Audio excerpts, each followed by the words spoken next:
अब हम आयतन विभाजन पढ़ेंगे। जैसे कोई बिंदु ए और कोई बी, अगर कोई बिंदु इसके बाहर आ जाए, कहाँ आ जाए, बाहर, जब बाहर आ जाएगा तो उसको हम आयतन विभाजन कहेंगे। मान लीजिए कोई बिंदु इन रेखा के बीच में ना आकर इसके बाहर आ जाए तो उसको हम क्या कहेंगे, वो आयतन विभाजन, और उसका कोऑर्डिनेट होगा x, y।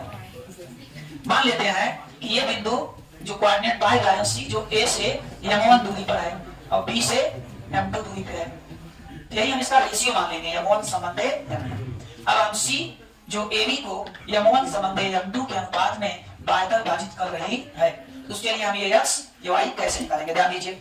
तो x के लिए जैसे हमने अंत में सिखाया वैसे ही आप आयतन करेंगे 1 का 2 में और 2 का 1। तो देखो m1 x2, m1 x2 अंतर है, इसमें y था वजह से माइनस होगा, और ये m2 x1 ये हो जाएगा m2 x1 बटे m1 माइनस।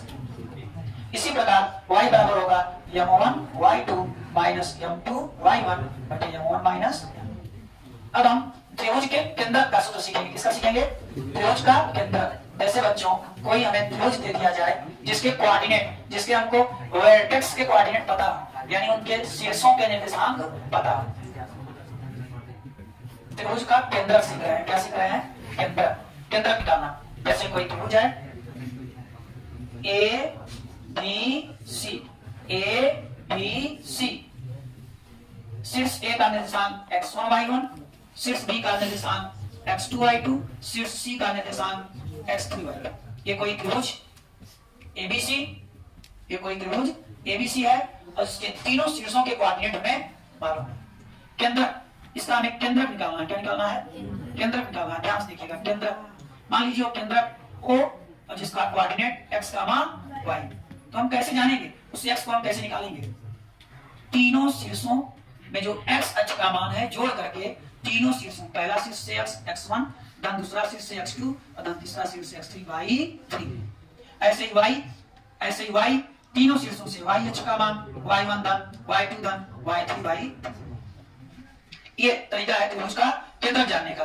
अब हम जानेंगे त्रिभुज का क्षेत्रफल। जैसे कोई त्रिभुज है ए बी सी का क्षेत्रफल हम कैसे निकालेंगे, तो मान लीजिए त्रिभुज है, ध्यान से देखिएगा, ए बी सी, ए का कोऑर्डिनेट x1 y1, बी का कोऑर्डिनेट x2 y2 और सी का कोऑर्डिनेट x3 y3 है।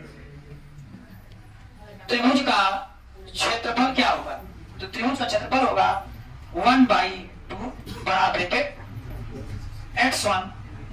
जब हम x1 लेंगे तो y में y2 और y3 को घटाएंगे तो y2 माइनस, और धन जब हम x2 लेंगे तब हम y3 में से y1 घटाएंगे y3 माइनस y1। जब हम x3 लेंगे तब हम y1 में से y2 घटाएंगे। आप ध्यान दीजिए, मैं आपको इसमें एक ट्रिक बताने वाला हूं। अगर कोई त्रिभुज जिसके तीनों शीर्षों के निर्देशांक हमें पता है तो उनका क्षेत्रफल हम कैसे निकालेंगे, सूत्र को बड़े ध्यान से देखिए। x1, एक बार x1 लिया गया, एक बार x2 लिया गया, एक बार x3। अब हम क्रम से जब हम x1 लेंगे तो 1 के बाद क्या आता है 2, तो हम y2 में से y3 घटाएंगे। एक अगर हम x का लिए हैं तो y में 2 और 3, अब धन लगा के अगर हम x में 2 लिए तो 2 क्या आएगा 3, तो y3 में से हम क्या घटाएंगे 1। अगर हम यहाँ से x1 ले रहे हैं तो ये y हमें नहीं लेना है, हमें इनका y लेना है। अगर हम यहाँ से x ले रहे हैं तो हमें इनका y लेना है, अगर हम यहाँ से x ले रहे हैं तो हमें इनका y लेना है। ये ठीक आप ध्यान दीजिए।